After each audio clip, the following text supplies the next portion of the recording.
statistik industri ini sebenarnya ada 1 dan 2 ya kemarin. Cuma karena ada perubahan nama, yang semula statistik industri 1 itu dijadikan namanya statistik dasar. Kemudian statistik industri 2 dijadikan namanya statistik industri saja. Menurut saya sih yang datang ngikuti aja, ngikuti kurikulumnya. Kemudian penilaian tetap sama ya. Saya ingin menggarisbawahi, jadi semua unsur ya, tugas, kehadiran, UTS sama UAS itu saya harapkan statistik industri ini sebenarnya ada 1 dan 2 ya kemarin. Cuma karena ada perubahan nama, yang semula statistik industri 1 itu dijadikan namanya statistik dasar. Kemudian statistik industri 2 dijadikan namanya statistik industri saja. Menurut saya sih yang datang ngikuti aja, ngikuti kurikulumnya. Kemudian penilaian tetap sama ya. Saya ingin menggarisbawahi, jadi semua unsur ya, tugas, kehadiran, UTS sama UAS itu saya harapkan referensinya ini yang saya gunakan ya, dan juga dari beberapa sumber lainnya ya. Jadi, silakan referensinya dari berbagai sumber, tentunya sumbernya yang jelas ya. Jadi ada buku misalnya, tapi bukunya yang jelas, ada ISBN-nya gitu ya. Atau mungkin dari buku-buku yang sudah terkenal seperti Montgomery ini ya, Walpole gitu. Nah, itu eh, apa isinya bagus sekali gitu ya. Isinya bagus sekali.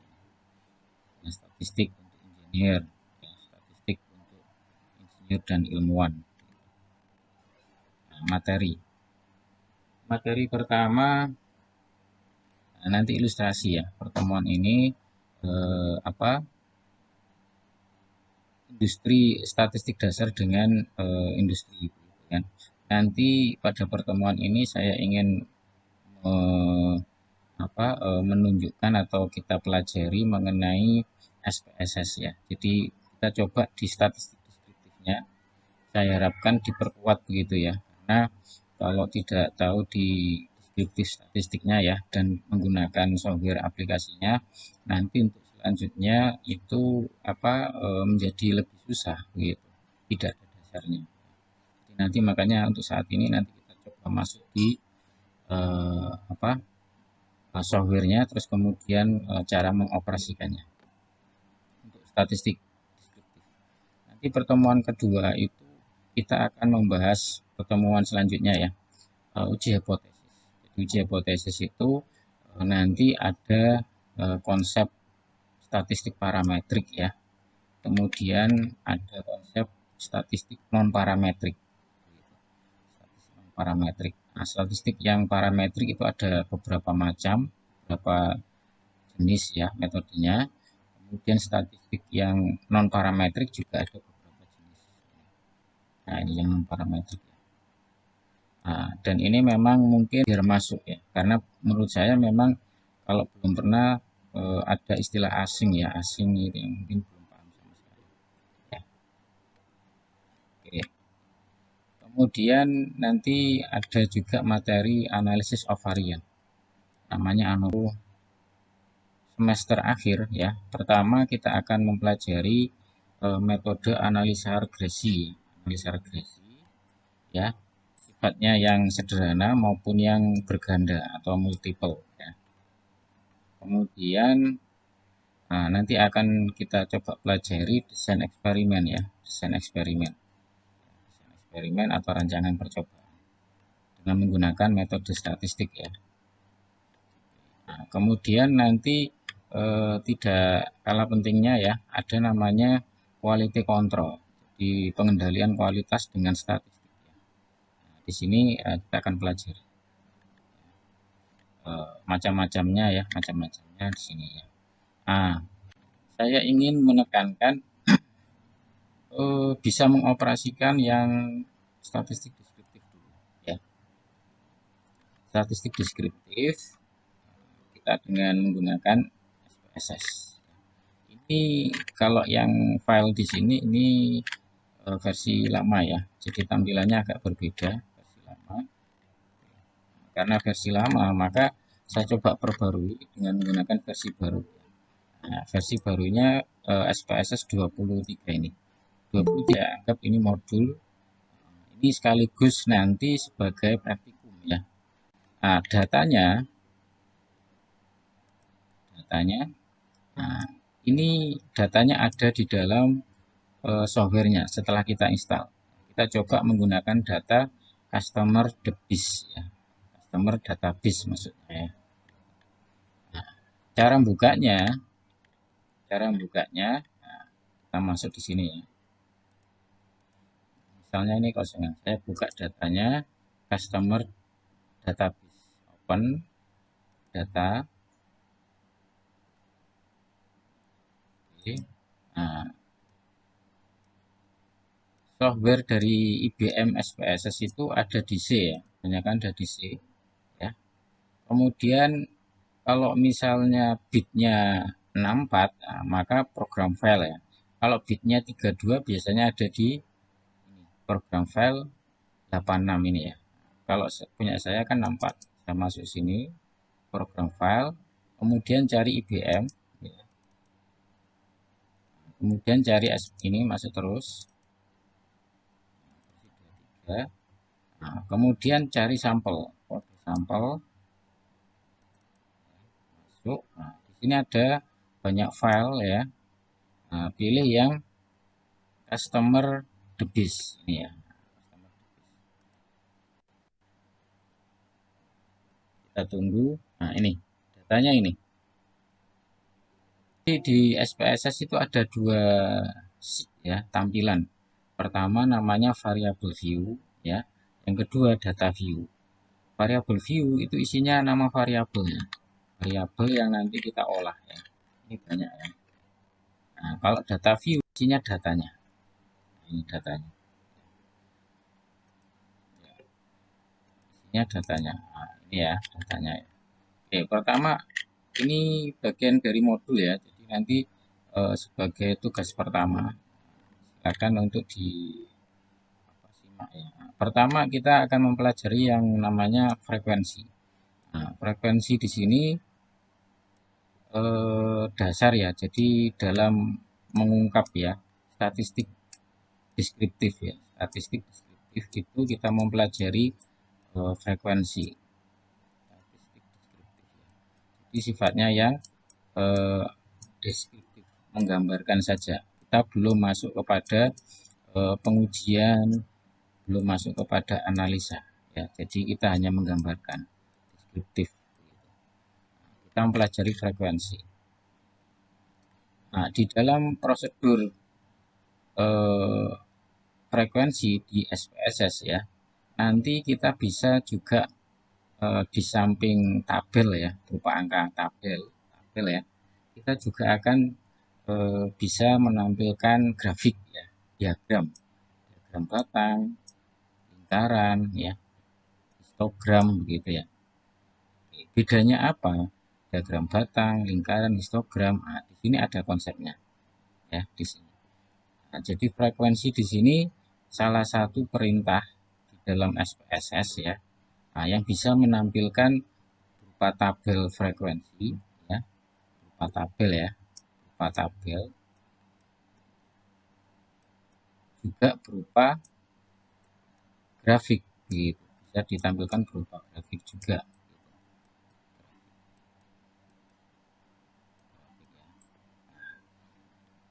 Nah, grafiknya nanti bisa berupa histogram. Histogram ya.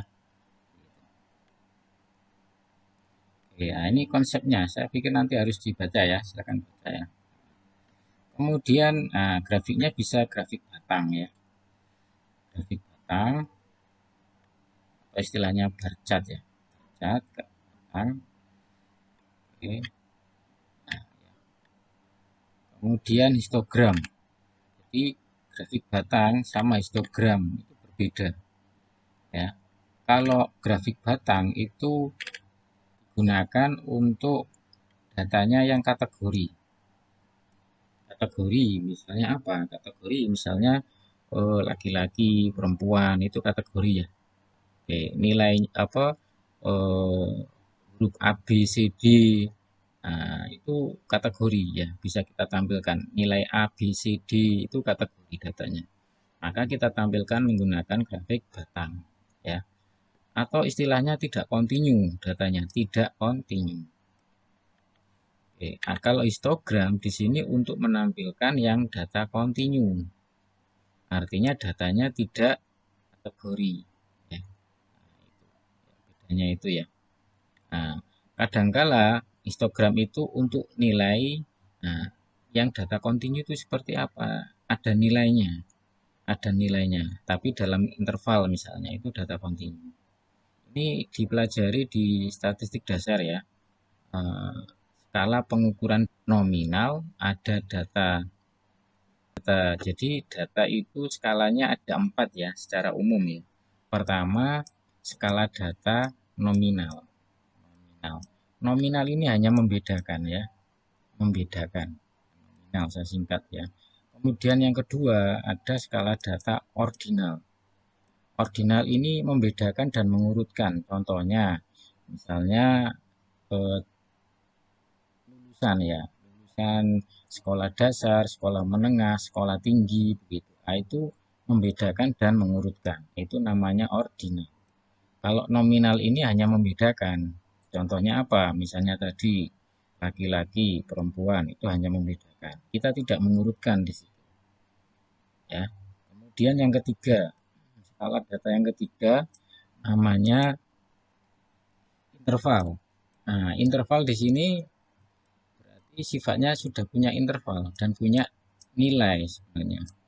Contohnya interval yang sederhana misalnya nilai antara 80 86 misalnya ke atas. Nah, itu A ya. Nah, berarti apa? Itu interval itu. Interval. Nah, nilai antara A minus misalnya 80 sampai 85. Nah, itu interval ya. Contoh lagi misalnya umur ya. Umur ini eh, bisa dibuat interval ya. Misalnya umur balita ya. Berarti 0 1 sampai 5 tahun misalnya begitu ya. Nah, itu balita. Umur remaja. Umur remaja awal misalnya. Berarti mungkin 6 sampai 12 tahun. Nah, itu interval ya. Nah, kemudian yang terakhir itu namanya data rasio. Rasio di sini eh, data kita itu sifatnya sudah punya nilai. Contohnya misalnya berat badan ya, 0 kilogram, 1 kilogram ya, itu berbeda. Tinggi badan satu misalnya tinggi badannya eh, 15 cm ya, kemudian 160 cm. Nah, itu rasio. Nah, skala data ini itu kita gunakan berbeda-beda alat statistiknya ya. Contohnya di sini tadi grafik batang ya. Grafik batang ini cocoknya untuk data yang kategori ya, tidak kontinu. Nah, nomor satu dan nomor 2 di sini gunakan data untuk grafik batang ya. Nah, kalau nomor 3 sama nomor 4 ini, nah ini cocoknya kalau grafik ya gunakan histogram. Nah, makanya di sini nanti silakan dibaca ya. Kemudian selanjutnya presentil. Di sini di dalam frekuensi ya, presentil ini juga ditampilkan ya. Presentil itu apa? Presentil itu kita mengurutkan ya. Jadi mengurutkan data ada 20. Jadi presentil itu kan data dibagi menjadi persen itu kan 100 ya. Nah, misalnya di sini tengah-tengahnya berarti 50 ya. 50. Ini kan berarti 75% gitu ya. Nah, separuhnya di sini adalah 25. Jadi kumpulan data kita itu bisa kita gambarkan, kita deskripsikan dalam bentuk presentil ini. Jadi kita urutkan, kemudian kita kasih urutan-urutannya ya. Nah, itu namanya kita mengungkapkan, mendeskripsikan data secara presentil. Oke, pertama kita coba langsung masuk ya, langkah dalam frekuensi SPSS. Pertama kita masuk menu ya, analyze, deskriptif statistik, pilih frekuensi. Nah, misalnya kita contohnya di sini gunakan variabel misalnya ini geographic indikator, gender sama umur ya. Ini kategori, umur kategori. Jadi ada data umur yang dibuat kategori. Ya, contohnya begini. Oke, jadi masuk analyze ya, deskriptif, statistik, frekuensi. Oke, nah, jadi variabel yang kita buat geografik ya, ini ya, kita masukkan. Kemudian gender ya, gender kita masukkan. Kemudian sama umur ya, umur yang kategori. Nah, jadi umurnya itu dibuat kategori. Kalau umurnya ini dalam tahun berarti tidak dibuat kategori. Oke, 3 variabel ini kita masukkan ke sini.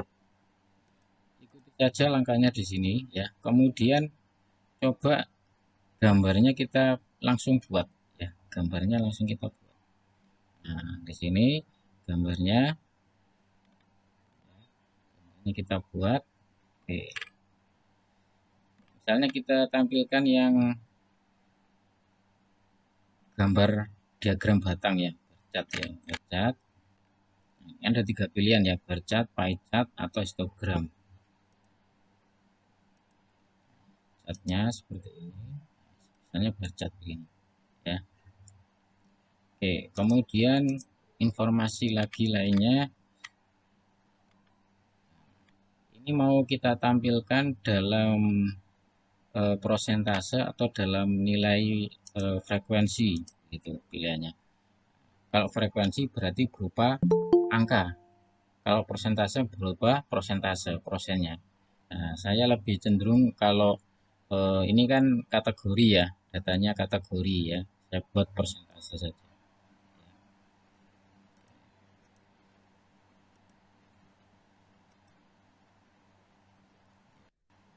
Saya buat persentase ya, persentase, saya pilih continue.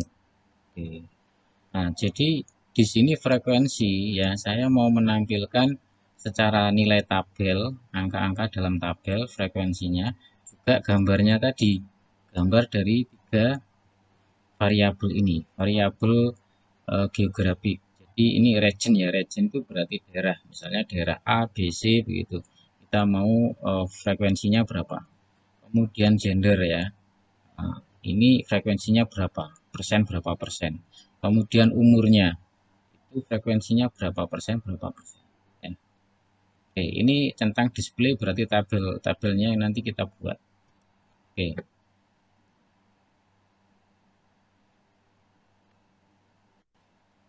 ya ini ya. Jadi ada 3 variabel di sini yang tampil ya. Pertama region, daerah tadi ya, geografiknya. Ada zona 1, 2, 3, 4, 5. Nah, di sini frekuensinya, ini ya frekuensi, ini persennya ya. Persennya berarti ya prosentasenya ya, 1019 dibagi 5000 sama dengan ini ya. Kumulatif ini adalah gabungan. Jadi kalau misalnya zona 1 itu 20,4% ya. Nah, ini zona 2 gabungannya. Berarti ini dari nilai sini kita tambahkan nilai sini sama dengan ini. Ini ditambahkan ini sama dengan ini. Ini kumulatif. Kumulatif itu penambahan terus. Nah, tetapi yang kita mau cek sebenarnya adalah misalnya ini, berapa zona yang paling besar di sini. Jadi kita punya data 5.000 ya. Nah, misalnya customer ini kan bicara customer ya. Customernya itu paling banyak pada zona berapa, gitu kan? Kita lihat prosentasenya. Oh, di sini zona 5. Ada 3 ya zona 5 ini paling banyak ya. Meskipun selisihnya sedikit ya. Zona 5 paling banyak 21%. Ya. Kemudian gender. Nah, gender di sini nah, kita lihat male sama female itu hampir sama ya, 49% sama 51% ya, bersama. Kita lihat juga dari penyebaran umur. Nah, ini yang saya sebut dia kategori ya, kategori tetapi dalam interval. Umurnya kita kategorikan ya.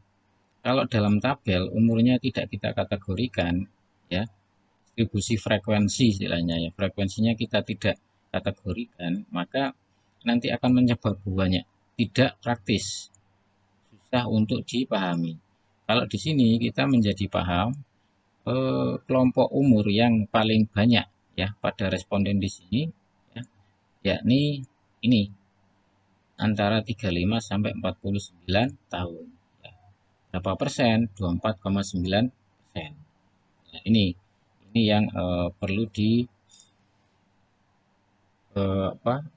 ketahui. Jadi ketika umurnya kita buat semacam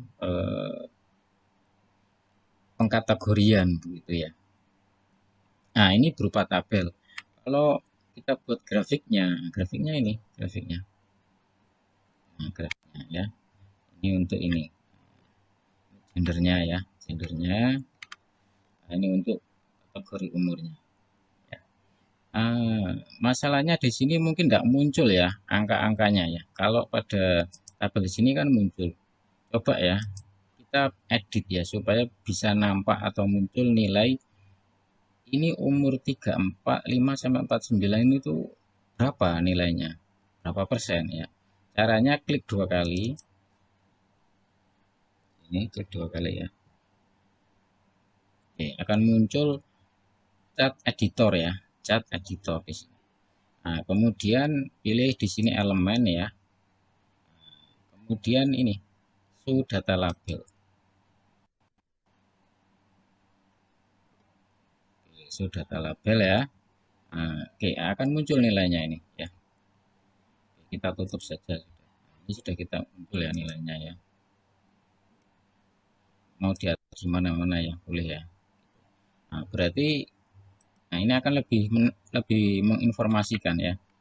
Nah, di sini gambar grafiknya diagram batang bercat ya. Nah, untuk kategori umur yang paling tinggi 35 sampai 49 ini sebanyak 24,9% ya. Gitu. Nah, itu cara kita menampilkan nilai di dalam grafik di SPSS ya. Klik kanan tadi ya. Klik double dua kali ya. Gitu. Kita masuk di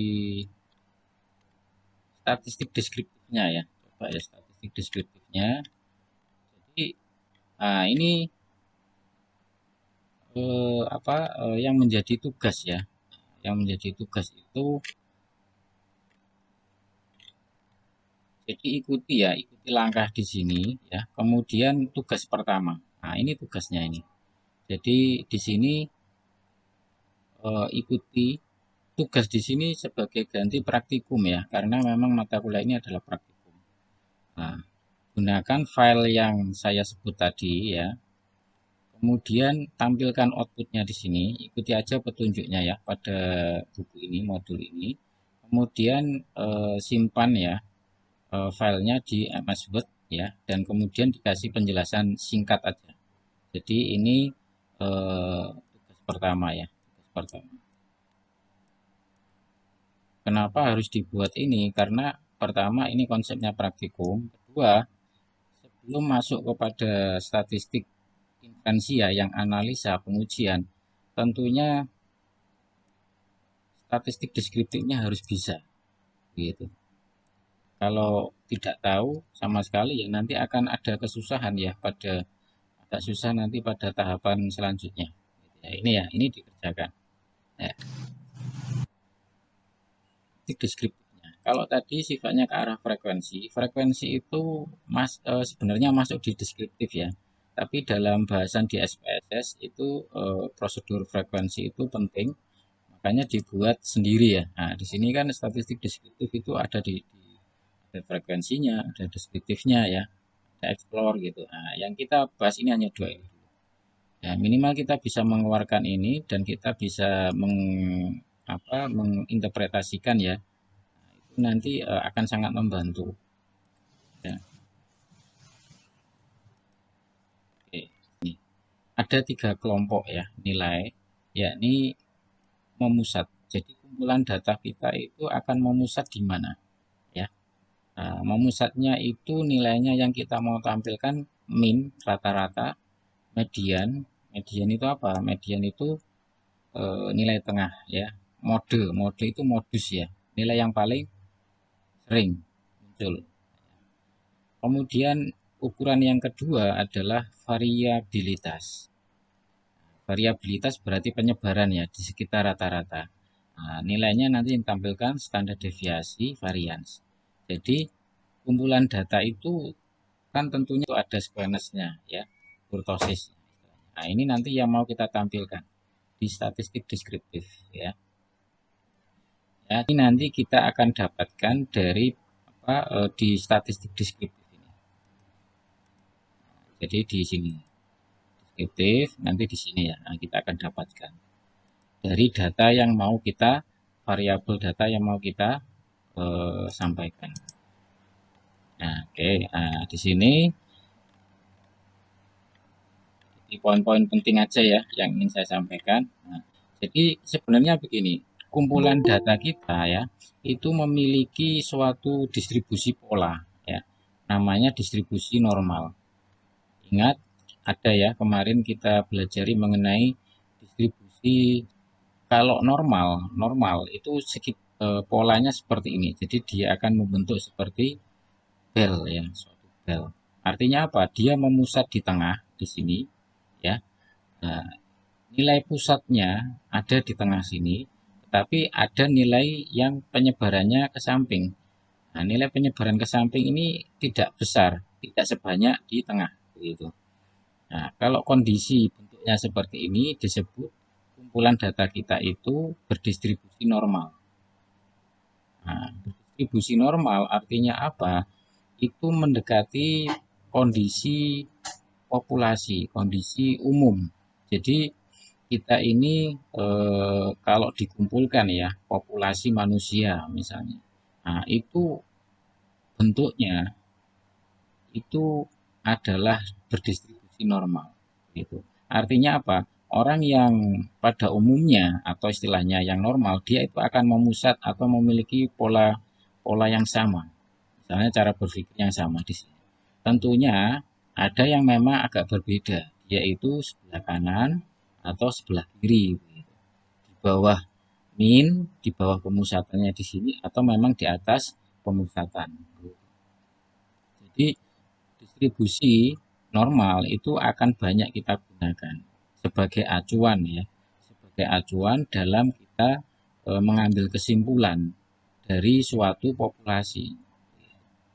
Nah, makanya ini saya tunjukkan ya, kita mau menilai suatu populasi tentunya kita harus lihat deskriptifnya ya, deskriptif dari nilai rata-rata di sini, pemusatannya ya, kemudian penyebarannya ya, kemudian dia miring atau menceng begitu ya, lancip atau tumpul begitu. Nah, itu kita cek di deskriptif ya.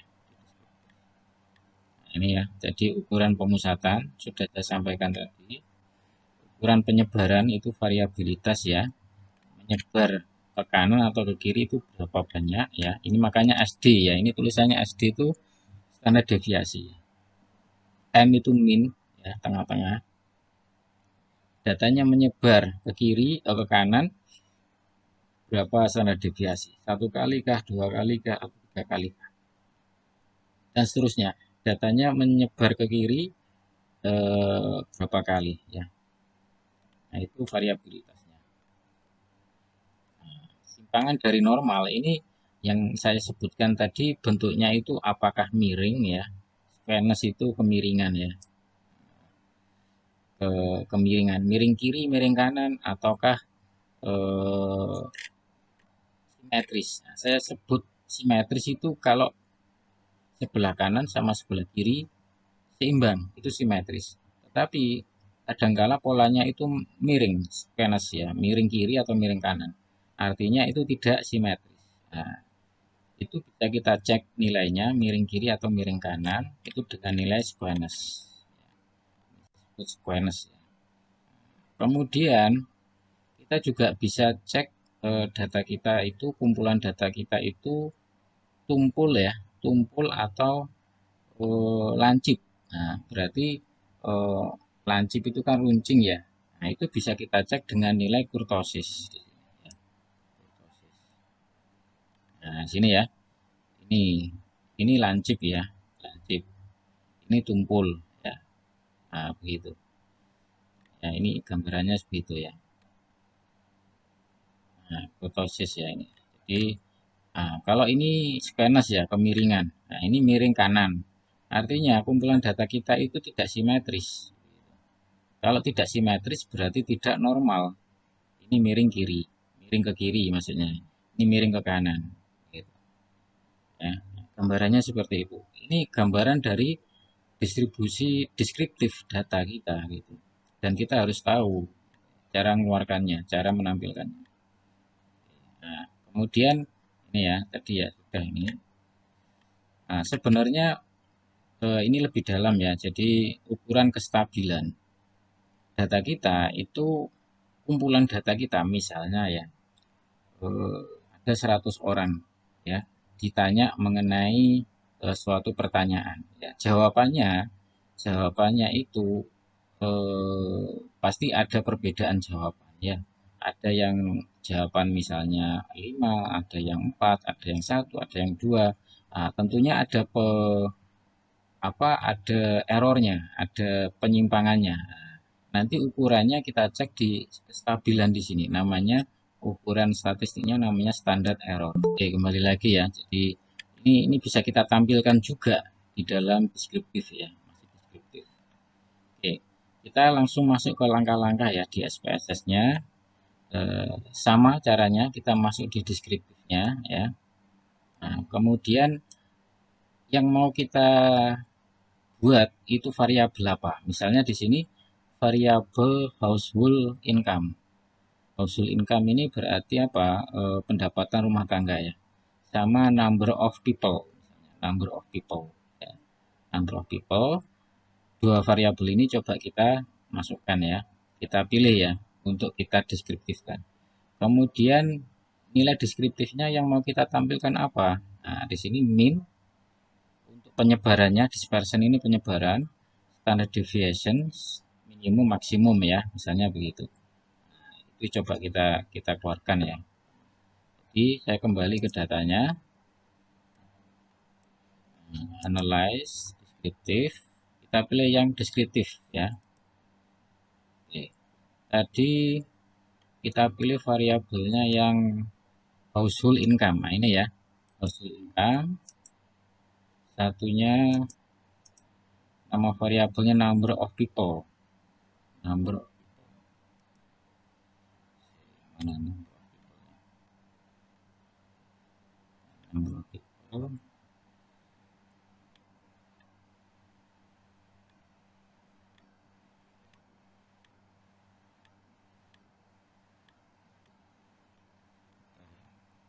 Banyak variabelnya. Item.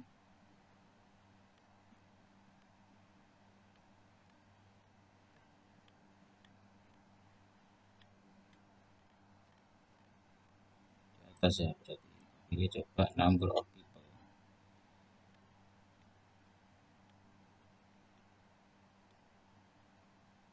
Nah ini ya, number of people ya. Number of people. Nah, dua ini ya yang mau kita deskriptifkan dua variabel ini. Kita masuk di option. Ya, di sini tidak semua ya yang harus kita tampilkan ya. Kalau mau menampilkan kurtosis squamous misalnya ya saya tampilkan di sini. Oke. Atau mengikuti modulnya. Ini saya harapkan diikuti saja ya misalnya supaya ada panduannya. Continue.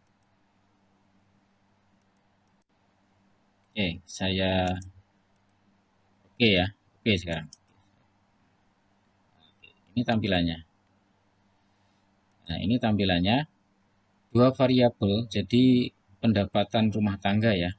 dalam dalam ribuan ini ya. Kalau dalam ribuan ini ya, kita ikuti dalam ribuan. Dari 5.000 data, dari 5.000 customer ya, pendapatannya itu dalam dolar ya. Ini karena kita menggunakan data dari SPSS ya ini ya. 9.000 dolar. Maksimumnya 1.073.000 dolar. Rata-ratanya sekian. Pemusatannya ya berarti ya. Nah, di sini standar deviasinya jadi menyebar di sekitar rata-rata ini 55,5 ribu dolar gitu ya. Jadi saya lihat kalau kita baca di sini berarti dari 5.000 orang ini pendapatan keluarganya memang bervariasi gitu. Kelihatannya besar ya ini 55.000 dolar menyebarnya di sekitar rata-rata di sini ya. Kemudian jumlah orang dalam satu rumah ya, dalam satu rumah tangga itu anggotanya ya, itu minimal satu, berarti dia single ya, sendirian mungkin. Nah, maksimum 9 orang ya. Rata-ratanya yang paling banyak jumlah orang dalam satu rumah itu dua ya, dua ya, gitu. Jadi kita bisa mendapatkan informasi ini dengan melakukan ini deskriptif ini ya. Kemudian kita ikuti lagi.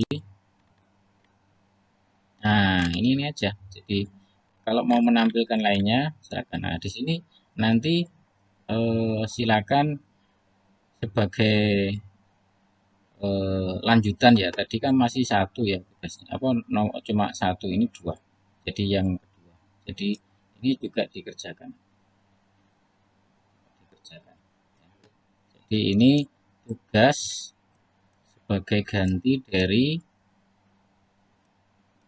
praktikum karena di mata kuliah statistik industri ini eh, praktikum harusnya ya. Nah, ini ikuti saja cara yang ada di sini ya. Cara yang ada di buku di sini, modul di sini, nanti kerjakan sesuai dengan latihan di sini. Nanti tulis ya. Jadi setelah kita keluarkan outputnya ya, misalnya seperti ini. Nah, nanti bisa di copy paste ya. Kemudian dilakukan ya penjelasan sedikit ya, penjelasan di bawahnya. Artinya apa? Begitu ya. Oke, saya mau menambahkan lagi.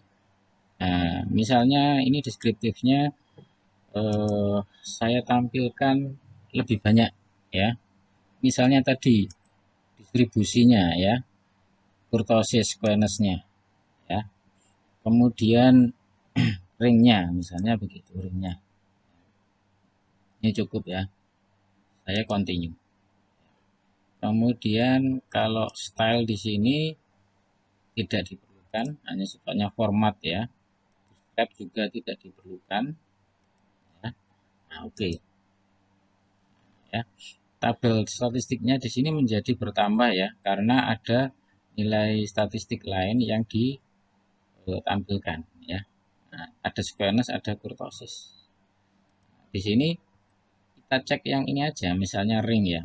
Oh, ring. Ring berarti ring itu apa? Ring itu adalah nilai maksimum dikurangi nilai minimum, jadi jarak rentang.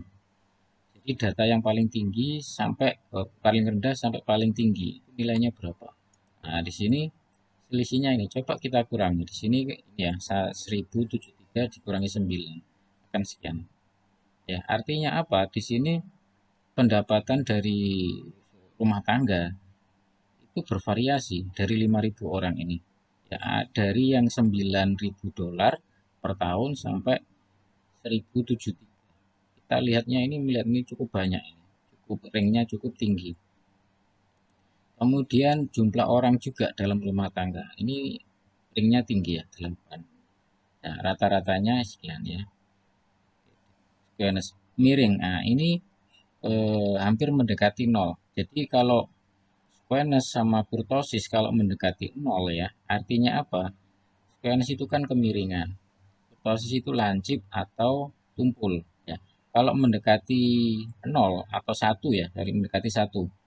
Artinya kalau mendekati 1 itu dia simetris, arah simetris. Arah simetris. Nah, nilainya gitu ya. Jadi penjelasannya ada di sini. ini ya, skenes sama kurtosis ya. Oh sorry, mendekati 0 ya ini. Jadi nilainya kalau mendekati 0, baik itu kurtosis maupun skenes, maka bentuk dari kumpulan data itu simetris atau seimbang atau merata. Jadi mendekati 0 ya, mendekati 0. Jadi nilai di sini kalau mendekati 0, nah itu cenderung simetris. Maka dari ini memang harus diketahui dan bisa ya, dan bisa karena untuk selanjutnya nanti masuk kepada statistik yang sifatnya menguji dan menganalisa ya, namanya statistik inferensia itu akan lebih apa ya, lebih dalam. Dasarnya harus bisa dulu. Makanya sebagai tugas pertama untuk praktikum di statistik industri itu harus bisa membuat statistik deskriptif ini.